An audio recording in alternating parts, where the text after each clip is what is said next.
Assalamu alaikum wa rahmatullahi wa barakatuh. Bismillah ar-Rahman ar-Rahim. So thank everyone for coming out to Community Forum here. We welcome our guests on Facebook Live who are joining in. And this is just to share with you a part of our student learning that happens outside of the classroom, an engagement that we call Community Forum that happens at the college.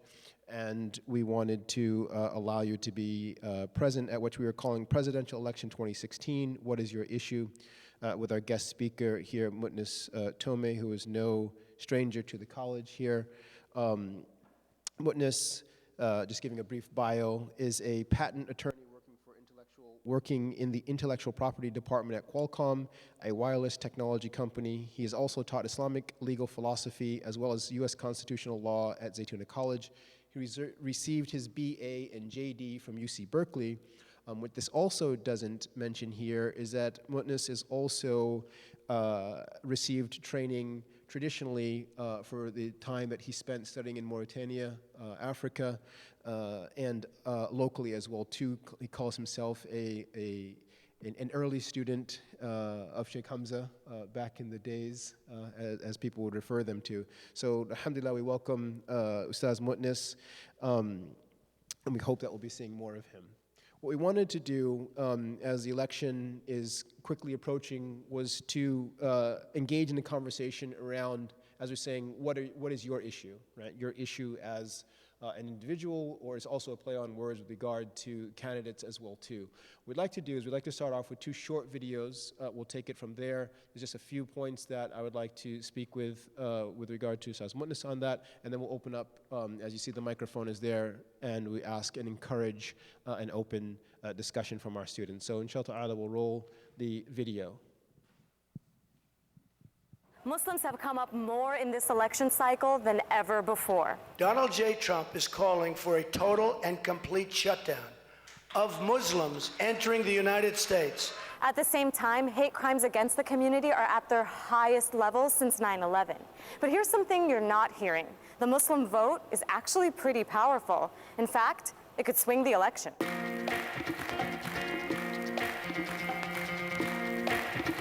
I'm in Florida, one of the key battleground states that's home to a lot of Muslims, and their votes make a difference.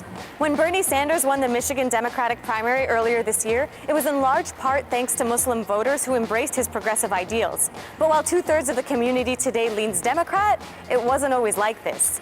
In 2000, they largely supported George W. Bush, who had actively courted them. And in a national race that boiled down to just 537 ballots here in Florida, you can bet those votes made a difference.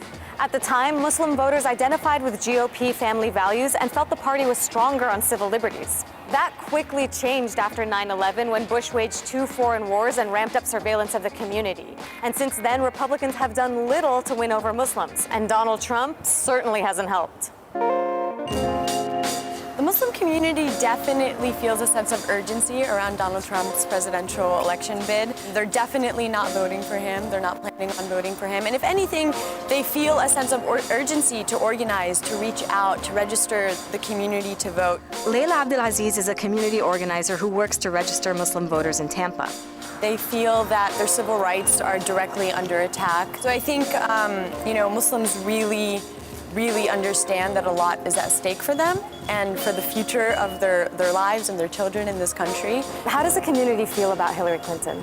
The community is very concerned about her messaging that commits to putting more military presence in the Middle East. And I think they're also very concerned about the way that she only talks, or she first and foremost talks about Muslim American voters as potential threats before talking about them as citizens. But despite those concerns, most of the Muslims that I spoke to here appear to be voting for Hillary. Even though she is not my favorite person on all issues, she is the one that's actually more responsive to the people. Ashley, who are you voting for this election? Hillary Clinton. Why did Hillary earn your vote?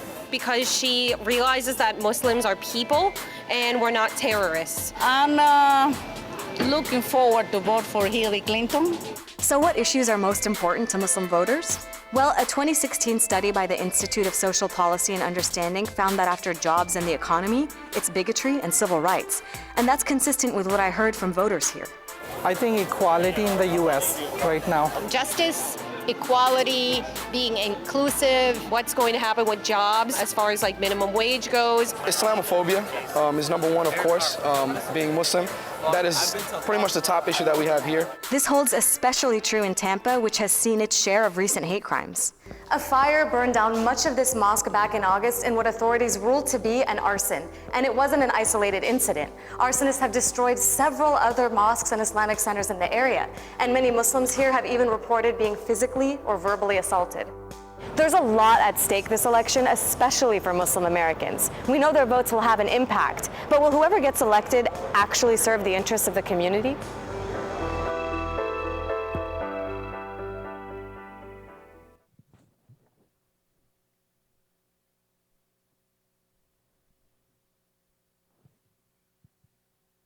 Hillary Clinton has a messaging problem. When she talks about Muslim Americans, they're almost always tools for intelligence or on the front lines of extremism, rather than regular people who just want good jobs and healthcare like everyone else. And this is a common theme among candidates from both sides. Muslim Americans are reduced to their participation in combating terrorism. Front lines. They can provide information to us that we might not get anywhere else. We need American Muslims to be part of our eyes and ears on our front lines, to work with American Muslim communities who are on the front lines to identify and prevent attacks. Even if she has a more wholesome and comprehensive view of the community than her opponent, and that's definitely a low standard to meet, she's alienating a lot of people with this kind of talk.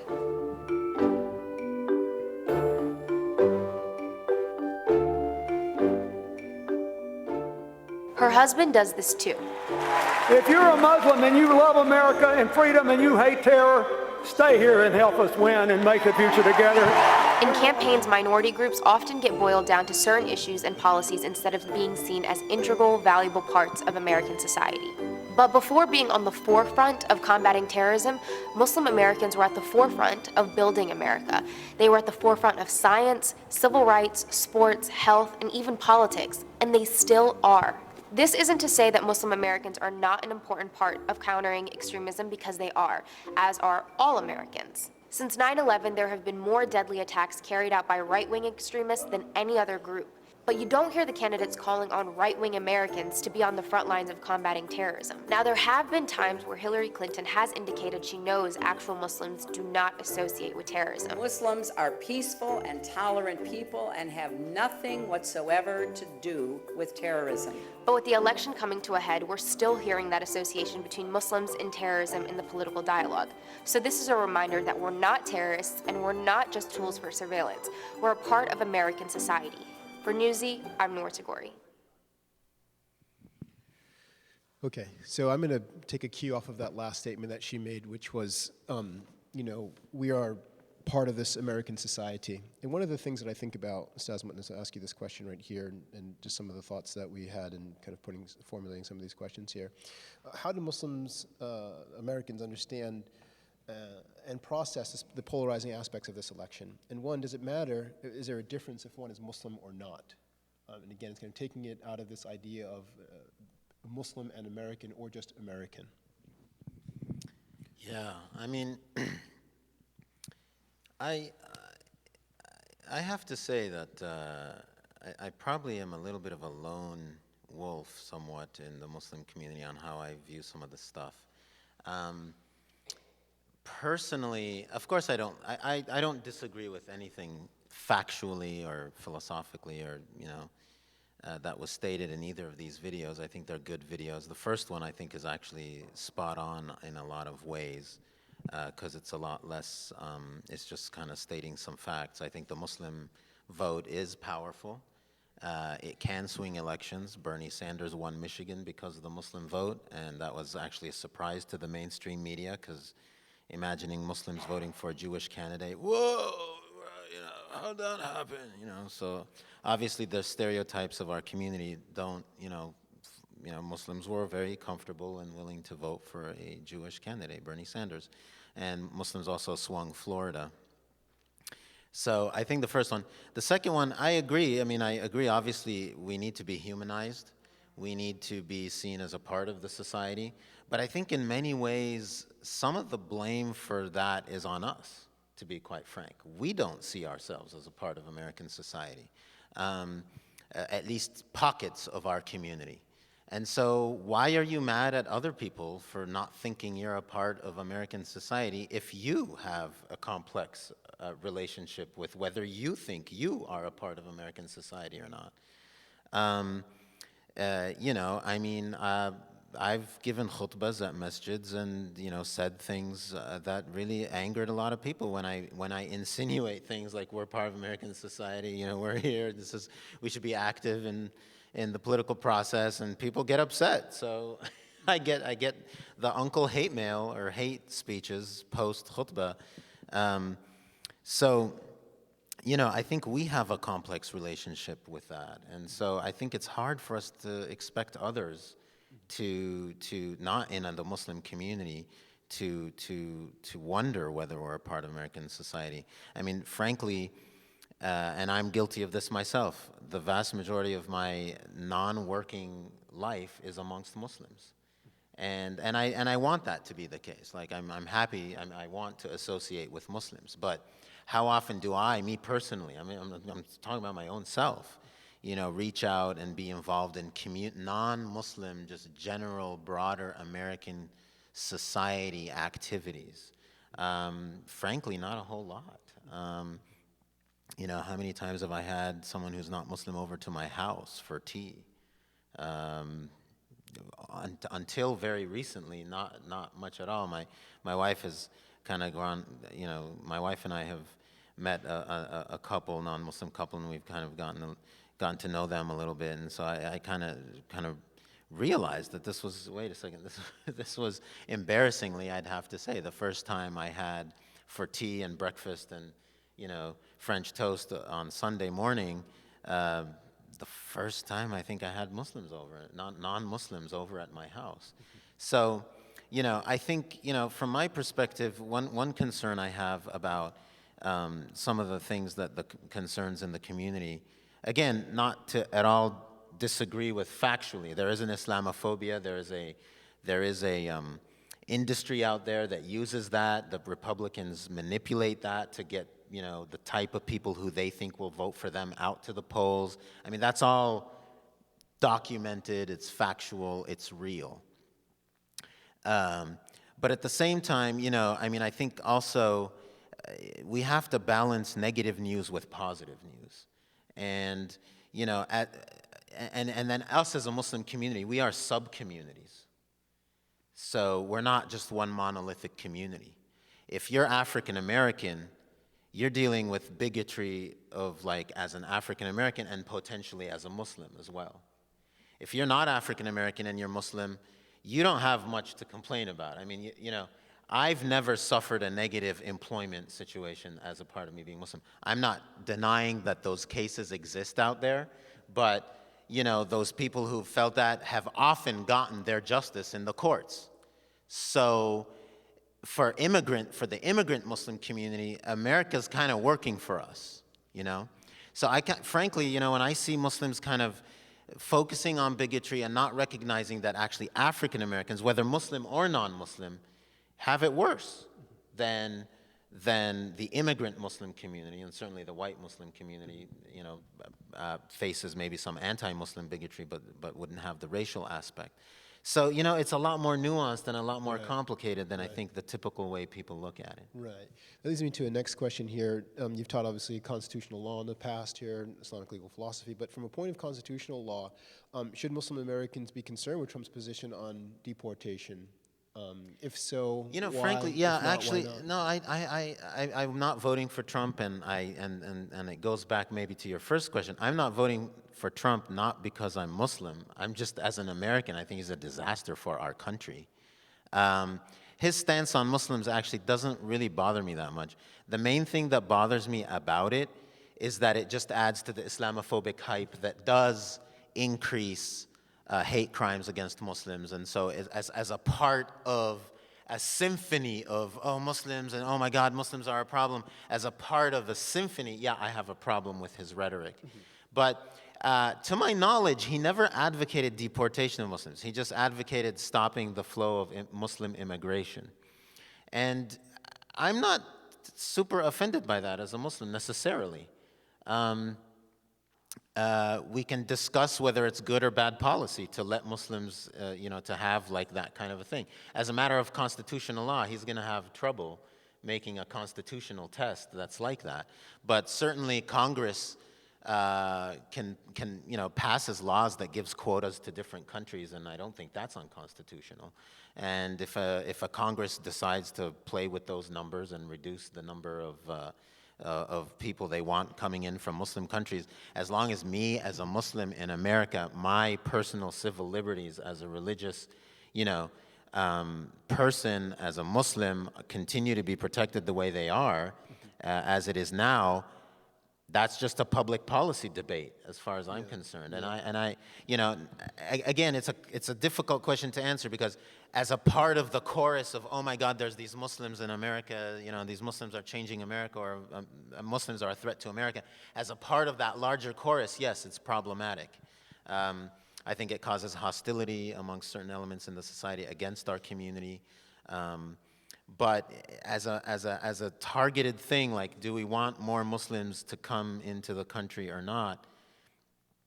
As a Muslim, I don't have a strong feeling, frankly, on that, one way or the other. I think maybe we do want to reduce immigration. I think even as a country, for cultural cohesion, I think it's, here's the funny thing about Muslims being outraged about that. Show me a single Muslim country that is positive towards immigration of ethnic groups outside of who they are. Show me one. The only one is Pakistan, potentially for Indians, because the whole basis of Pakistan was like a land for the Indian Muslims. And so there is still, to this day, there is immigration from India to Pakistan, and then people become naturalized Pakistani citizens. Show me a single naturalized Syrian, Indonesian who became a naturalized Syrian, a single African who became a naturalized Egyptian. Let's not even talk about the Gulf countries, okay? We'll just be courteous and not even go there. So, it's like, where do Muslims get off? So now if we want to speak as Americans, as American Muslims, saying, as an American, I feel that we believe in equal opportunity and that we shouldn't single out Muslims and so on. But you're speaking now as an American, because as from an Islamic legal perspective, that's siyasa. That falls under siyasa. The ulama of Saudi Arabia are not outraged that there's a quota on Indians or Pakistanis or Bangladeshis, or that the Saudi labor policy prefers non-Muslim Hindu Indians over Muslim Indians. That's a fact, by the way. And non-Muslim Filipinos over Muslim Filipinos to immigrate to Saudi Arabia to do the labor that needs to be done in Saudi Arabia. I've never heard, I shouldn't say never, but largely as an establishment, you don't hear an outrage by the ulama of Saudi Arabia about that, about how black-skinned, or darker-skinned Saudis are treated in Saudi society. All these kinds of issues, right? And so, I think if we're Muslims, we're going to have an honest conversation about these kinds of things. I think we also have to look in the mirror. Trump alone, even if he gets elected, he's not going to change my civil liberties as long as a country, we remain a country that's committed to the rule of law, and that the judicial system is an independent judicial system. Because, show me a Muslim country where a hijabi who loses her job has recourse in the courts. Show me a Muslim country. I don't think you'll find one. The only country where a hijabi loses her job because she's wearing hijab, even at Abercrombie and Fitch, okay, which, frankly, I'm semi-sympathetic to Abercrombie because, they're just like, look, we sell sex. You have to be sexy to work here. And, this hijab thing's about modesty. It doesn't match our thing. But she won at the Supreme Court. Muslim woman won at the Supreme Court. Show me Egypt. Show me, Saudi Arabia hijab is enforced, so this issue doesn't arise. But in other countries, So, I think the conversation has to be way more nuanced than the kind of conversations we typically have as a community. Yeah. Yeah, no. So I think one of the things that you talked about here, and I think he did change his. I think in the beginning there was the rhetoric about stopping Muslims from entering the country, but an interesting shift in what you said was then stopping Muslims from countries that support terrorists or carry out terrorist acts. So then that could probably fall underneath, or possibly fall underneath, like you said, the quota, for example. So we're going to stop the amount of. So I'm going to shift gears a little bit here and just ask you to talk a little bit about the Electoral College. Because one of the things that we hear, and you tell me if you agree with this or not, is I was just reading an article today that someone sent for review for a group that I'm a part of, saying, it's obligatory upon Muslims to vote for Hillary Clinton.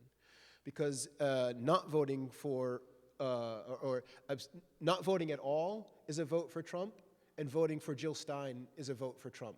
Because Jill Stein has no chance to win, so therefore it's not a vote for Hillary. My question is, being in California, and California is traditionally a blue state, what does it mean for me to choose not to vote, hypothetically, if I choose not to vote for Hillary Clinton in a traditionally blue state, right? Is that essentially a vote for Donald Trump if my state wins? And now that gets into the conversation about the Electoral College. Yeah. Well, two things on that. First of all, the whole obligatory, fiqh doesn't get into everything, bro, man.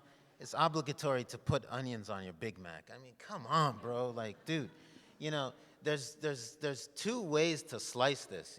I personally feel it's obligation on the Muslim community to be politically engaged. Mm-hmm.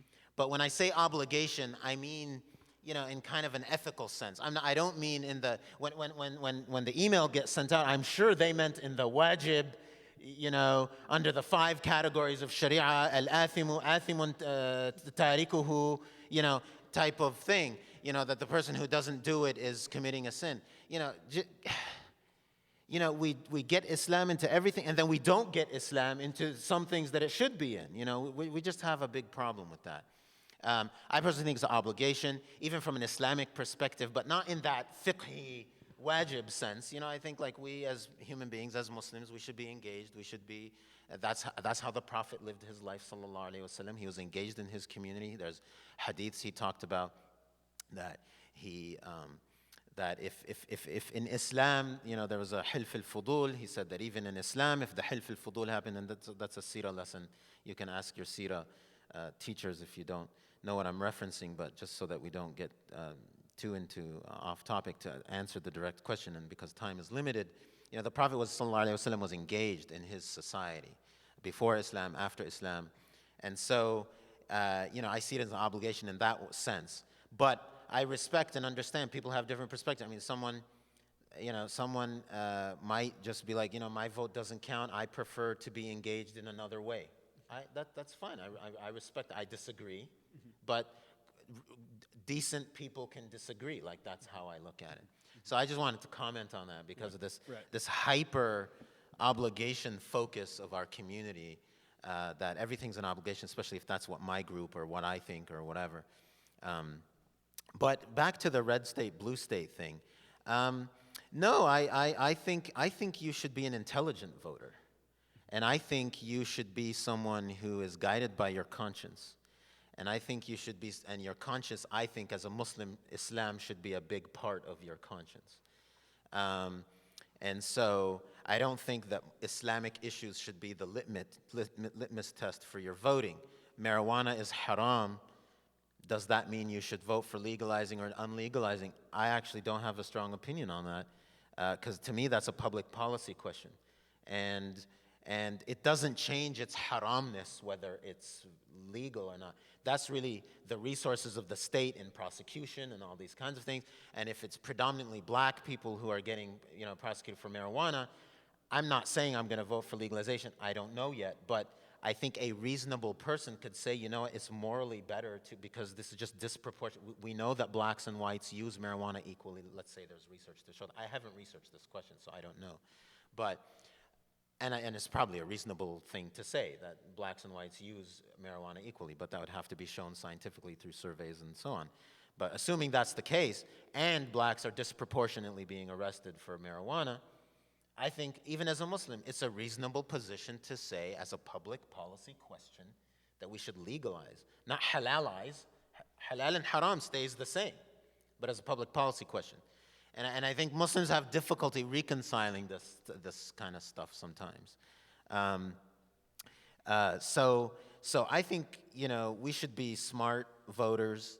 And what I would say to the Hillary Clinton versus sort of Donald Trump thing is, I agree about the obligation, but I already made the caveat, not in the wajib sense, that if you're in a state that's either a swing state or potentially a Republican-leaning state, I do think you have to vote for Hillary Clinton. But not obligatory. Yeah. I think you have a ethical obligation as a Muslim to do so. If you just don't believe in that it works, or my voice is meaningless, or the process is rigged, or all those kinds of excuses, I disagree. But that's a reasonable position, and I'm not going to say you're like sinning to Allah. You offended Allah Subhanahu wa Taala by not voting. I wouldn't say that's not what I mean in that sense. But I do think that you should vote for Hillary Clinton. Now, if you're in California, which is safely Hillary Clinton territory, I think you should be intelligent. I actually think you're throwing away your vote if you vote for Hillary Clinton, because she's going to win this state anyways. There's pretty much no scenario under which she doesn't win this state. Now, if you just love Hillary Clinton and, then by all means, I don't. I'm not that, I have my reservations about her. If someone wants to vote for her, that's fine. But I think if you have your reservations about Hillary Clinton, and there's people on live stream. This is not a Zaytuna College official position. This is just me randomly talking. This isn't Zaytuna scholar said you must vote for Hillary Clinton. I mean, keep it rational, keep it logical, understand context. I'm just my own person saying my own opinion, having an educated, hopefully, conversation with my conversationalist here, Ustad Dawood, at a venue in front of students at Zaytuna College where we're just having an educated conversation. But, it's just unbelievable how things get taken. But no, I think here, if you don't agree with Hillary Clinton, or you have issues or concerns about Hillary Clinton, and you're in a safe state, a clearly safe state, I think you're an intelligent voter if you leverage the electoral process, electoral college, and say, you know what, my state is safe, so I'm actually going to vote my conscience. Because some of these and by the way, for me personally, vote my conscience doesn't mean Jill Stein. I'm not a Jill Stein person. Just putting it out there in case somebody, again, misreads what I'm saying. But if that's your person, by all means, that's your person. I would totally say do it. So I think you're smart if you know the rules and you leverage the rules to achieve a result that you think is the best for everybody. Could you share reflections? I've heard this mentioned before, and it's post-civil rights. Civil rights have been awarded. Dr. King is still alive. When the decision is, or when it is announced that the civil rights the voting is now allowed for blacks, that he's in a conversation with Harry Belafonte. And those of you who don't know, Harry Belafonte was actor, singer, activist, very active in the civil rights movement. And Dr. King looks sullen. And Harry Belafonte asks him about his state, thinking that this would be a time of joy. And Dr. King responds by saying, what if we've petitioned to enter into a burning house? Right? What if the struggle has been into a system that actually is not there to benefit us in the way that it benefits others? Mm-hmm. And what if a person sees that now and says, that's my view currently of the political system here.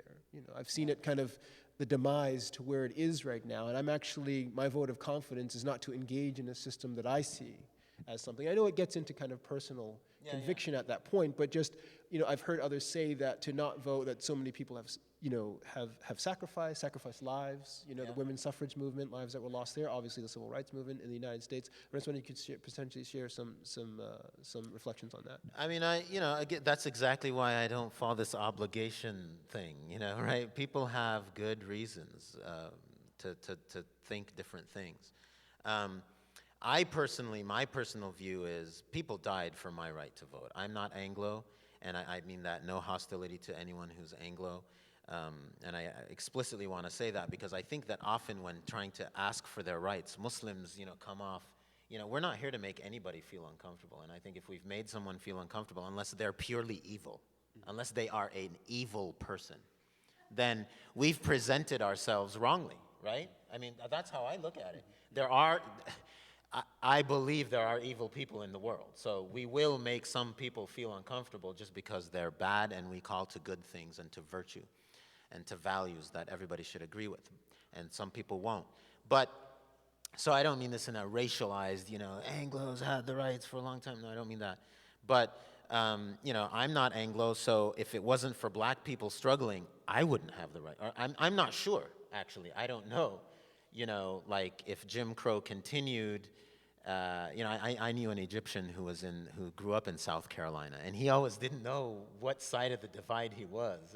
He grew up not knowing, am I white or am I like non-white? He's like, it was in a vague, and South Carolina, of course, civil rights have all happened, but still socially, there's this clear demarcation between white and black, and then, it's across the country, but maybe more pronounced in some places in the South. And so I feel like people died. Martin Luther King died. In a way of speaking, Malcolm X died. That's in a way of speaking. I understand he wasn't like fighting for the right to vote because he kind of was more articulating what you were saying of the system is a wrong system or an evil system. So I feel like people died for my right to vote, and I feel like I just to ignore that is to belittle their sacrifices. But I also, especially if it's coming from an African American, I kind of don't have tolerance for that argument from an immigrant Muslim, though, because your parents came here. They more likely than not benefited from coming here. They could have gone back to their home country. They decided to stay. You've lived here. More likely than not, the opportunities afforded to you as an American here in the United States is more than if you were back in wherever your family came from. I know it's the case for me personally, both Islamically and just in the world, in life and opportunity and so on. So what's your beef? Like, you have an anger issue. Like, yes, I understand the foreign policy, I get all that, but what's Saudi Arabia's foreign policy? Are Saudi Arabians sitting there, self-flagellating over the horrible foreign policy of their country, how it inflicts all this harm on other Muslim countries? Egypt gassed Yemen back in Nasser's time. How many Egyptians started self-flagellating about, I can't be Egyptian because Jamal Abdel Nasser used nerve gas on Yemenis when they rose up against the Egyptian hegemony in the Yemen back in the 60s. I mean, like, seriously, dude, like think out of your lame box that's been defined by, the typical narrow-mindedness in our community.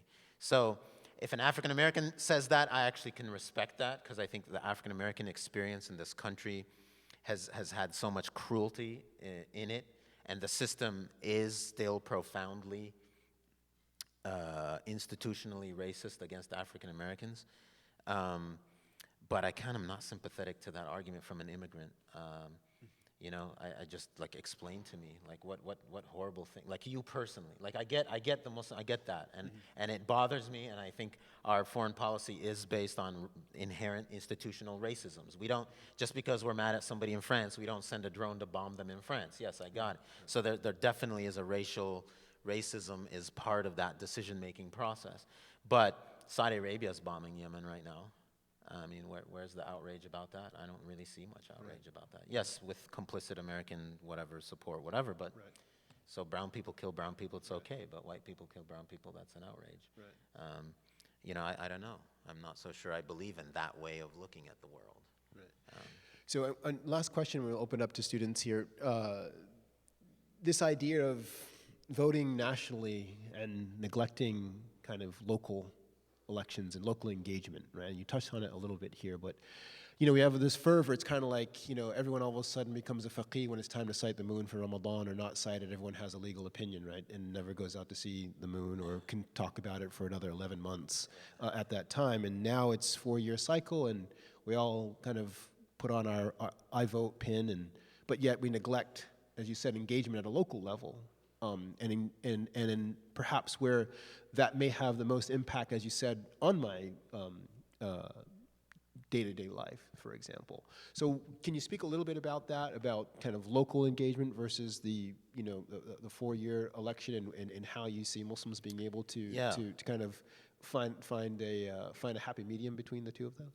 Yeah, but just before I do that, on my last thing about Saudi Arabia bombing Yemen and all that, because there's going to be someone online who's going to have a heart attack over that. I just want to say. We just had our students take a CPR class.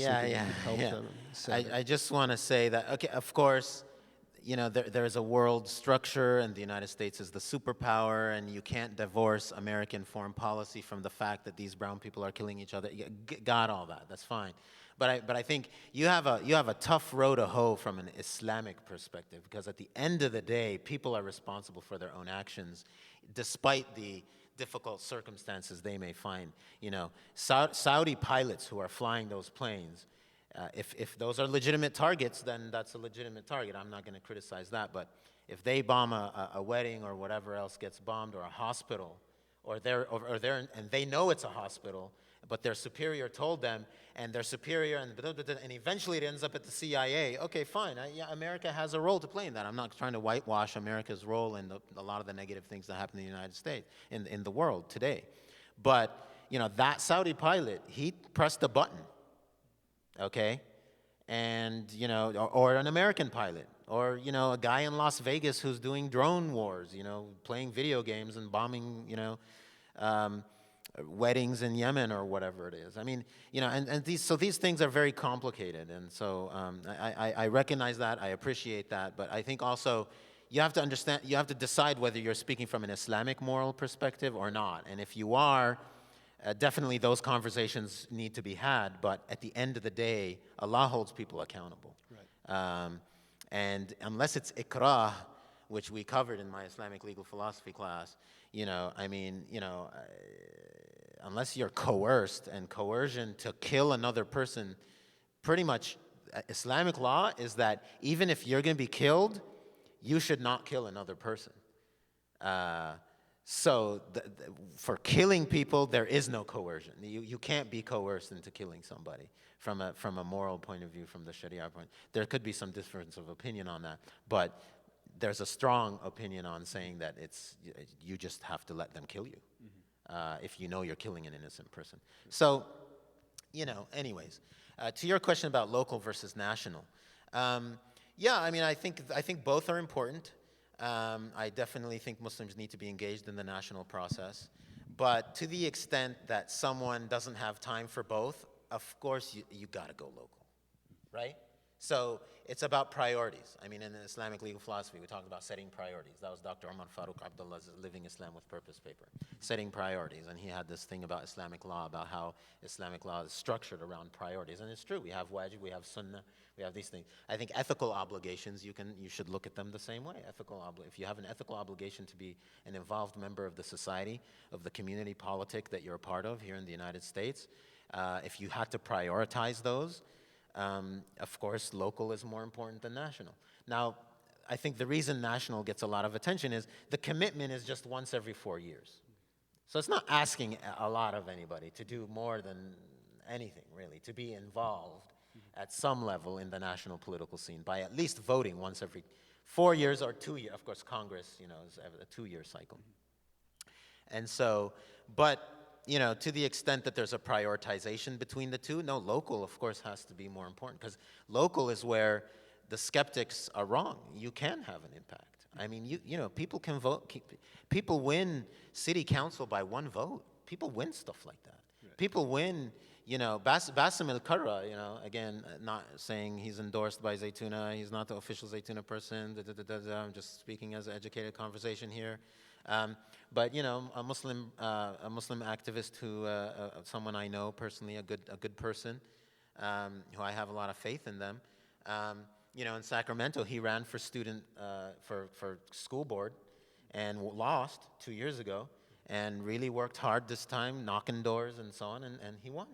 He won the school board. So, you know, those kinds of things, and I think those are the kinds of engagements that we as a community can make to humanize ourselves, to show what we're made out of. Because I think when people start seeing what we're made out of, I think that's what changes the hearts and minds. The rhetoric, the things like these infomercials that you showed in the beginning, again, valid, good arguments, all that, but that's not what's going to change anybody's opinion.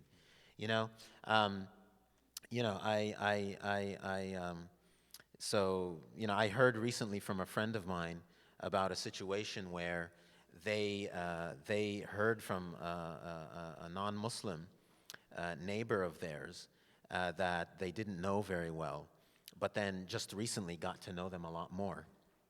And this person was telling me this about their experience, that the person in a moment of quiet, you know, told them, you know what, I want to tell you something, that I feel so blessed that you are in my life at this moment, because based on all the stuff I was hearing in the media, I was coming to the conclusion that Muslims are just horrible people. And you know, I see you, and I can tell that you are just such a good person. And you know, your initial Islamophobia reaction should have been, you horrible, you know. But this person is being honest with you. You know, respect that. You know, like engage them on a heart to heart. And I just thought that was like, subhanAllah, that's a profound thing for somebody to sort of like be like, you know what, I was in an ugly place, and thank you for helping me realize that, you know, whatever I'm seeing in the media isn't true. At least it's not true of all Muslims. I have a counter example in mind. And people, you know, we give the media too much power. Frankly, of course they're powerful. Of course they're powerful. They create images, they create hysteria, they do all these kinds of things. But your average person knows to prefer their personal experience over what they hear in the media. That's just human common sense. If you know something personally, from a personal experience you have personally had, I don't care how much something in the media is repeated, you're going to base on what you personally experienced, right? I mean, that's just human, logical, common sense. And I think that one-to-one connection, we as a community, we don't. And I'm sorry, it doesn't cut it to invite them. I would never invite a non-Muslim colleague to a masjid, man. They're going to smell the toe jam smell, dude. I mean, from the improperly ventilated wudu, of course not. You know, we think, yeah, we had an open house, mashallah. We did our da'wah, and then again, to frame everything in the da'wah. That's another one of my pet peeves. Don't get me started on that. You know, I was just at a fundraiser for Unity Productions, the ones that made the, you know, Legacy of a Prophet, Muhammad, and they made one about a lady, enemy of the Reich, Noor Inayat Khan, I think her name was, a story about her life, and Prince Among Slaves, they did that. And you know, the whole fundraiser, the focus was around da'wah. I'm like, bro, why are you so focused on the da'wah aspect of this? I want good, decent Muslim stories for my kids to watch. Because all they're seeing is Star Wars. And, you know, cartoons that are just general pop culture cartoons. And we don't have a TV in our house, by the way. So we severely limit the videos and the movies that they get to watch, but I don't want to create a forbidden fruit, so we give them some inoculation, some vaccine. We let them watch some movies here and there, but that's all. Where's the Muslim movie that's interesting that they want to watch? You know, I haven't seen Enemy of the Reich, but it sounds like it kind of could be an interesting movie, and so I want to. That's a Muslim story. Why is that da'wah? Why is that not just Muslims telling Muslim stories about things Muslims do or have done? Yeah. You know, we exist. You know, it's like you don't tell people you exist by saying, "Hey, I exist over here." You tell people you exist by having culture, by having stories, by having cultural production. you know, music, videos, literature, novels, short stories, poems, you know, and as a Muslim, as an Islamic civilization, we were rich in that. And it wasn't all Islamic in the strictest sense of the word, you know? And, you know, but it was, you know, and I don't espouse culture that's debased of values. So if it was good culture, it would have been infused with good moral values that are Islamic, you know, and that are even universal, not necessarily Islamic per se. Right. Hard work, I mean, that's a universal good value. Right. What's a Muslim articulation of a story that shows the value of hard work? Right. I mean, you know, that's what gives richness to deen. You know, I think if deen is just believing in Allah subhanahu wa ta'ala and praying 5 times a day, which those are huge. So I don't in any way mean to demean those things, you know.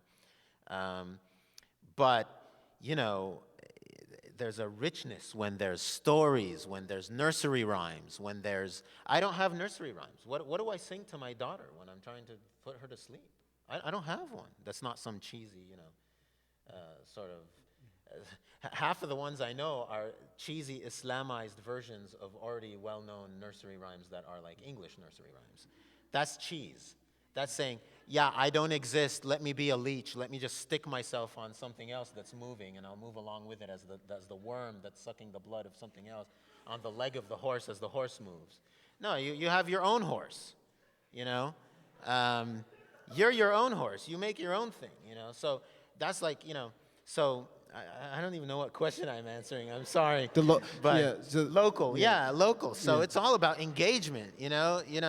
So engagement can be a million different ways. You know, what if I'm just not political?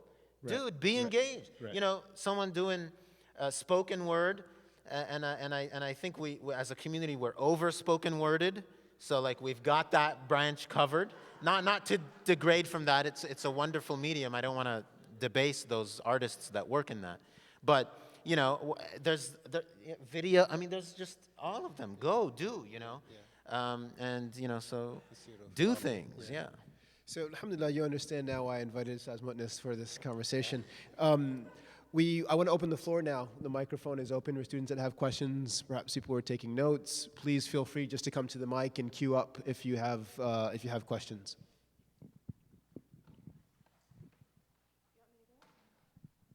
Yes, Shahreen.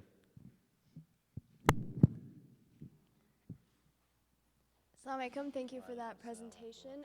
Yesterday we had a conversation on our Islamic legal philosophy course. Like this? Yes. Yeah, okay. Like that. One of the conclusions that we got to was that religious morality, whatever one's personal convictions are, can't determine legislation, although it can be a motive. One of the things we came across was there's a point of departure ultimately on how you wish to deal with that as a Muslim American community, all the while still being self-determining and self-defining.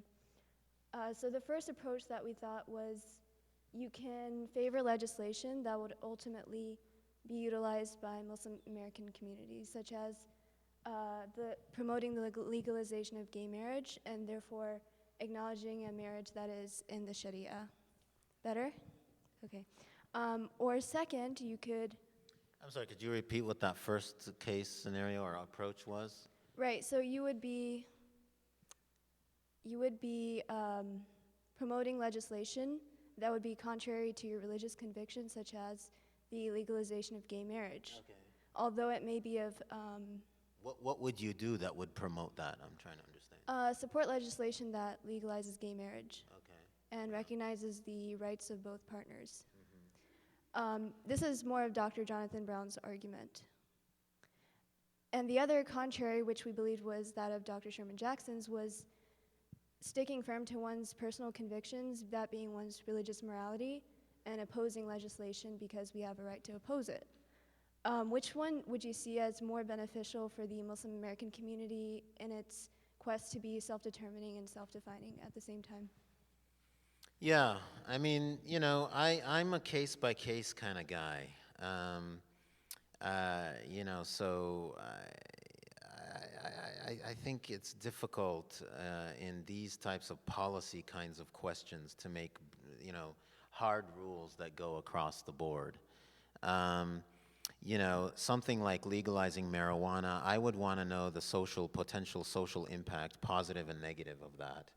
And if I thought the net social impact of legalizing marijuana was positive, let's say, incarceration of already disadvantaged minorities, for example, would go down.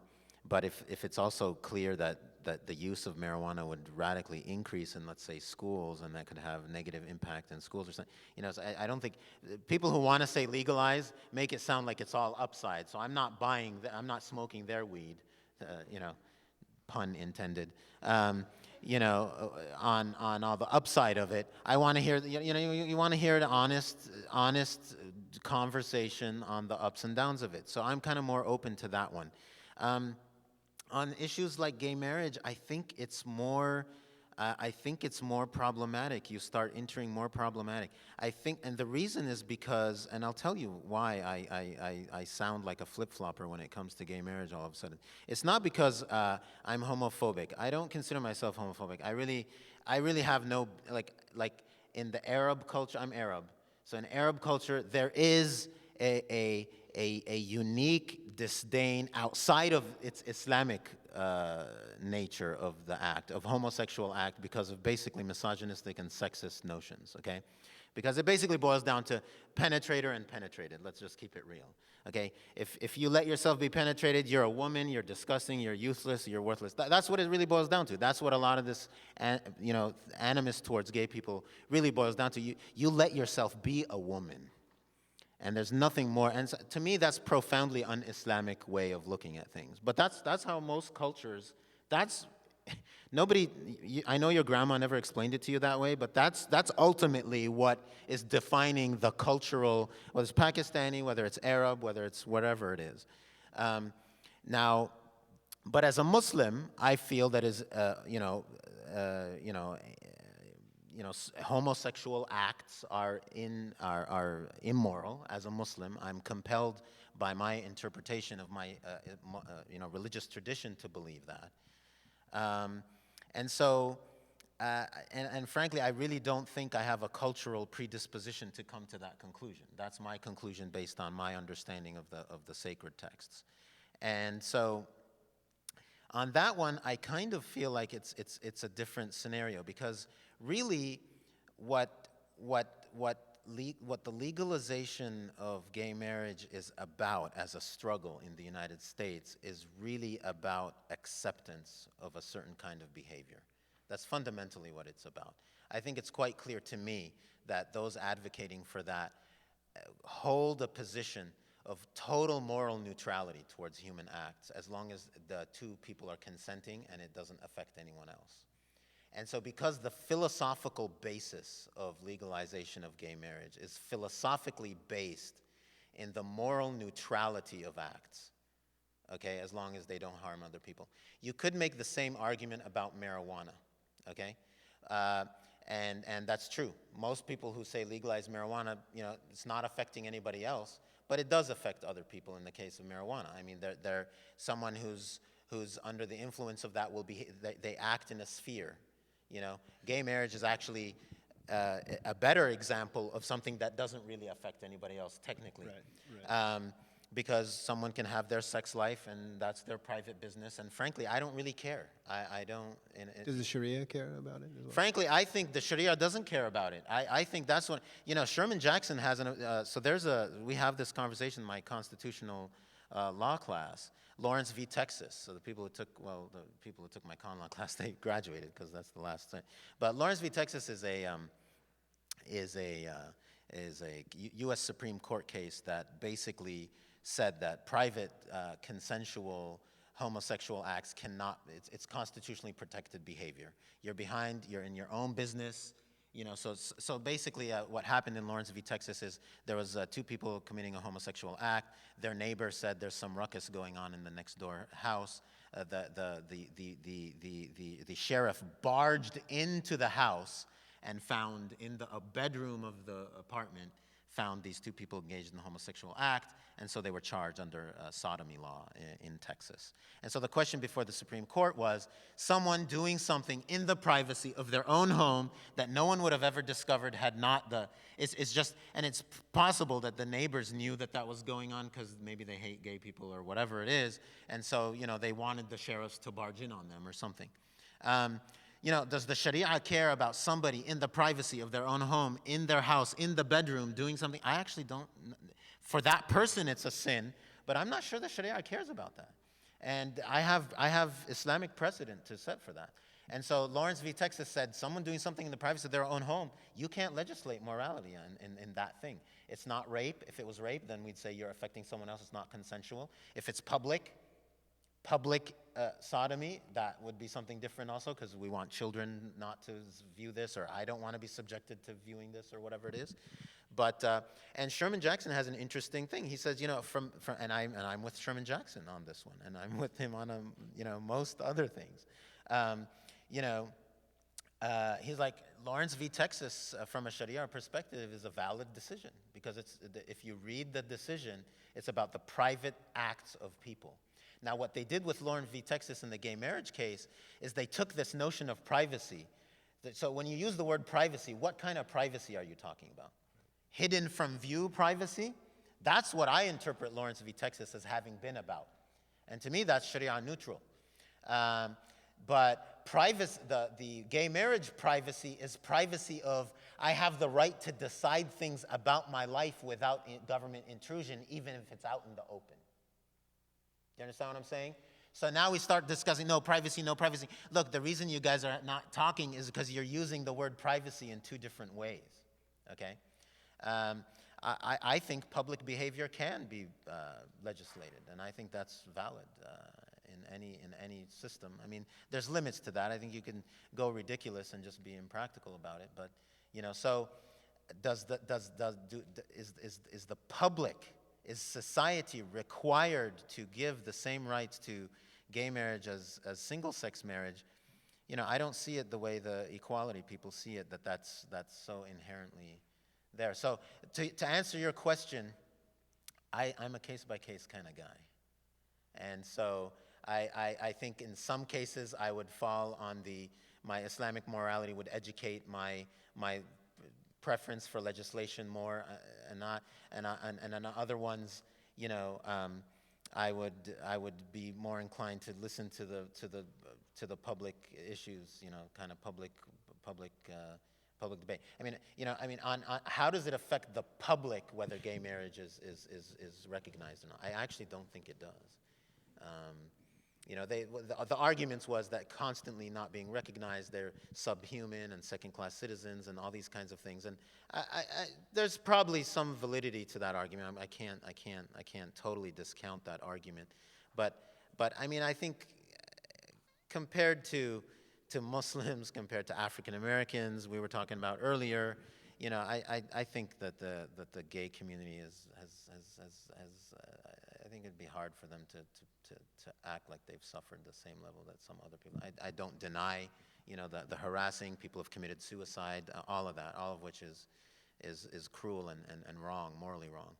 But you know, I think if you look at some of the things that have happened in American society in the past, especially now, I think gay people are widely accepted in society, and so that the public is somehow affected by not recognizing gay marriage. I don't think so. But with marijuana, I think the public could be affected more, and so that's where I'm more willing also, to I think it's also geographically, in terms of impact, you know, just living in an urban environment and what marijuana does looks very different than when you're in a suburban environment as well. So I think that's something when people are making decisions such as this, that they're also geographically influenced.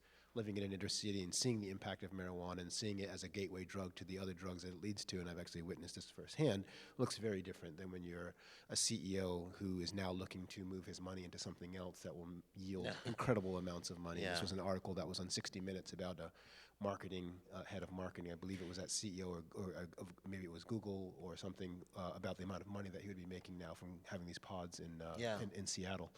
I'm going to. No, I can Yusuf, keep going no, on. but I just have one that would caveat. not For those give that are people an using the opportunity to microphone, ask if you don't hold the microphone to your mouth and speak, I'm going to ask for the next person. We just can't, we can't hear when you don't put the microphone up to your mouth. Thank you.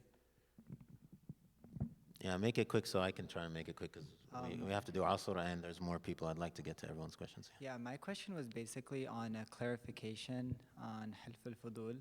So the way I read that in the Sirah, isn't the Prophet ﷺ necessarily engaging perhaps his immediate political circles? So I see it perhaps as a form of protest where he's creating alternatives to an existing system that was prevalent amongst Quraysh, knowing that, you know, he gathered Yeah, but together. in so doing, okay, cool. No, I'm with you. But in so doing, he is engaging. He's not saying, this is a meeting of kuffar who have no authority by Allah to meet and decide things for the rest of the community. I therefore boycott this meeting and refuse to recognize this kafir shirkic construction. Okay? Right. Now he's saying, لو دعيت إليه في الإسلام لاستجبت. You know, if I was called to a meeting like this to come to common ground, to come, you know, to agree on something good, I would do so. So Yeah. your point is well taken, but I'm not sure it might be a nuance on what I said, but I don't see it in contradiction. Yeah, just to like continue that thought, was that because he was working. No, I was with, cutting you off. You're supposed to stop. No, go ahead. I'm sorry.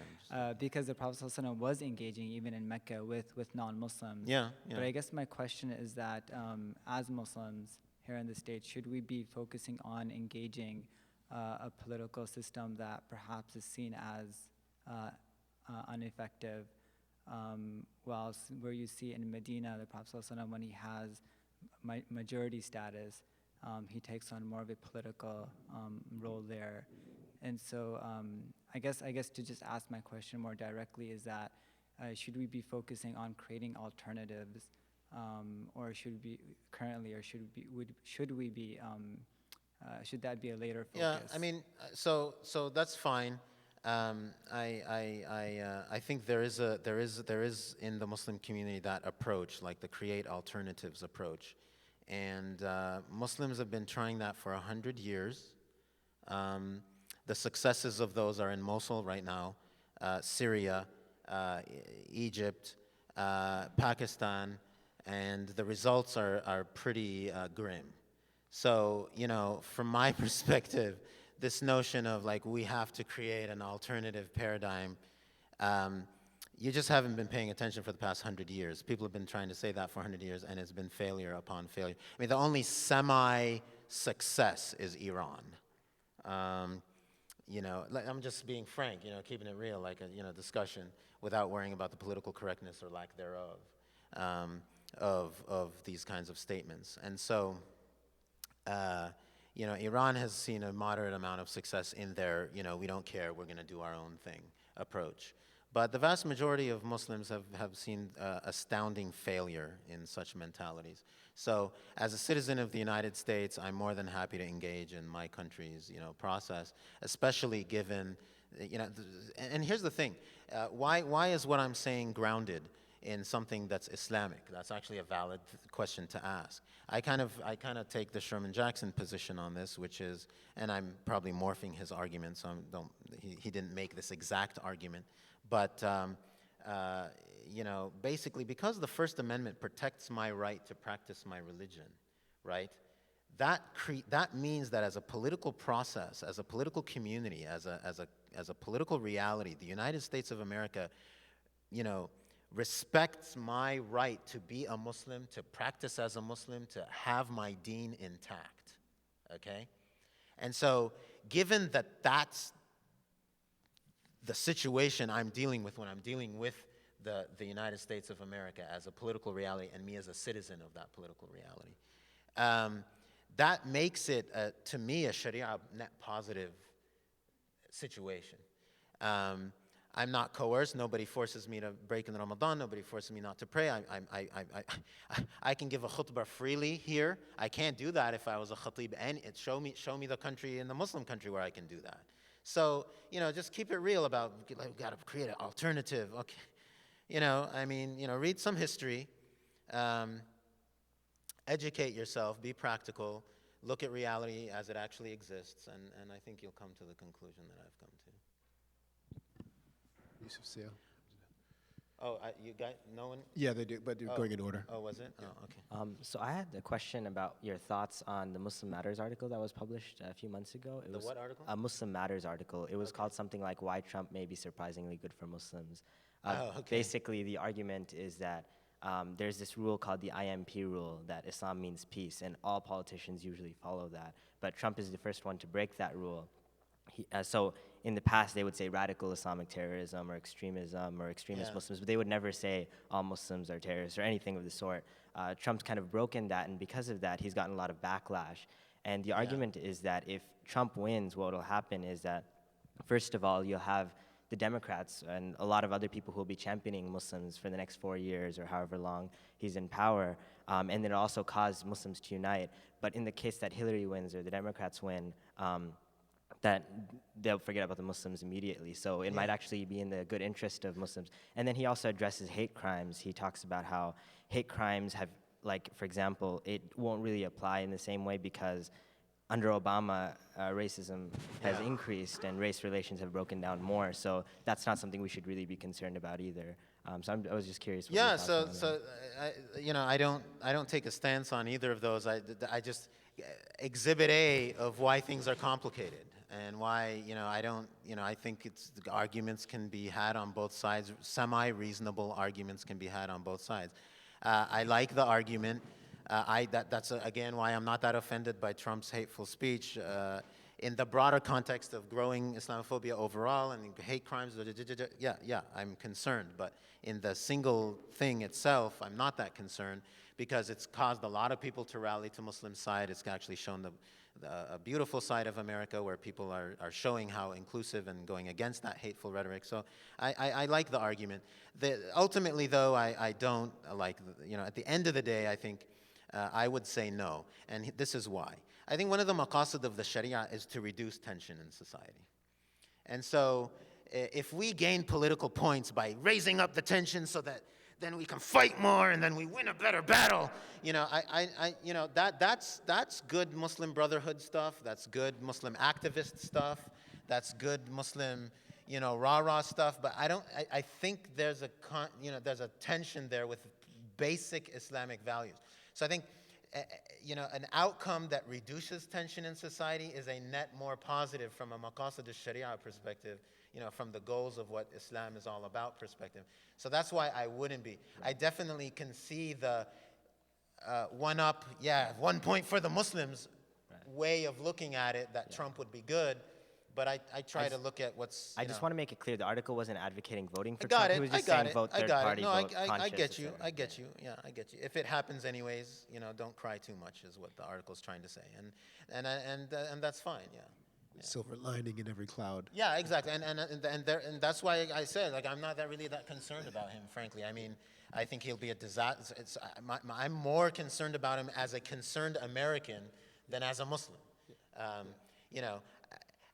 If I was African American, I'd be more concerned because I think definitely under him, African American, relations with police and those kinds of issues will really get really bad.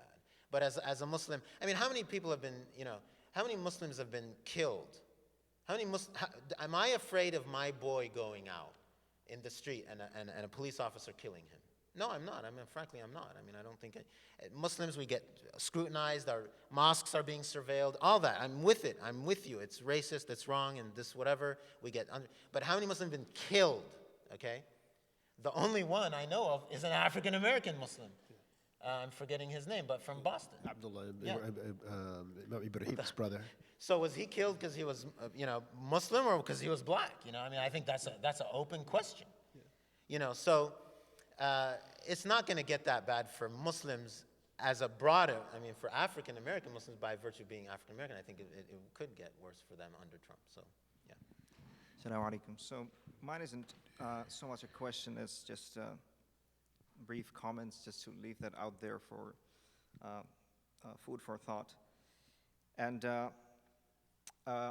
3 quick points. I'm just going to read a very, very quick quote, and then I'm going to bracket that, and then I'm going to read another very quick quote, in response to something that was mentioned here. Depending on the length of the first one. And if there's time, I want to touch on just one more thing. Depending on the second one. So the if first the one, second since one's we allowed. are a liberal arts college, I just want to read this very brief quote.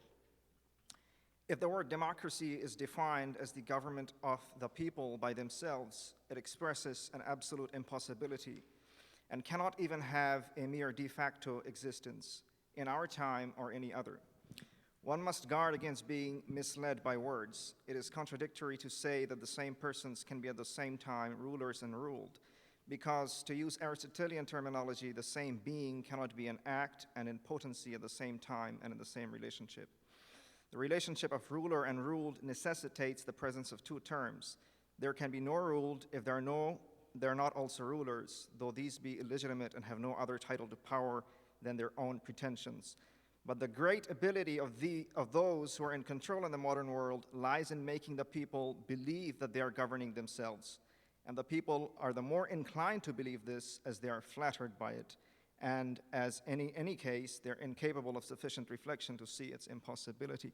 So very quickly, the second quote, because the black man was invoked, is a quote from W.E.B. Du Bois, who is perhaps one of the most significant, if not the most significant, African-American intellectual. In 1956, I shall not go to the polls. I have not registered. I believe that democracy has so far disappeared in the United States that no two evils exist. There is but one evil party with two names, and it will be elected despite all I can do or say, unquote. And my third point, which is the... which matches what I said, because I said if an African American says that, I'm sympathetic. Yeah, go ahead. Which W.E.B. Du Bois would be par excellence example of. And the third point is basically this argument that people should be voting for Clinton because she's better than Trump, this argument from lesser evilism. Well, first of all, if you look at the facts, I think it's matters of facts. These are based on fundamentally flawed premises, one of them being that we live in a functional democracy. As Sheldon Woolen mentioned in his Democracy Incorporated, we live in inverted totalitarianism. It's unlike classical totalitarianism because it's not centered around a personality, but is masked through the anonymity of the corporate state. Second, that there is a fundamental difference between the two parties. I think it was Arundhati Roy who many years ago said that it's not a real choice. It's an illusion. It's like choosing between your brand of detergent, Tide or Ivory Snow. Yes, there's some minor difference, but at the end of the day, they're still both owned by Procter & Gamble.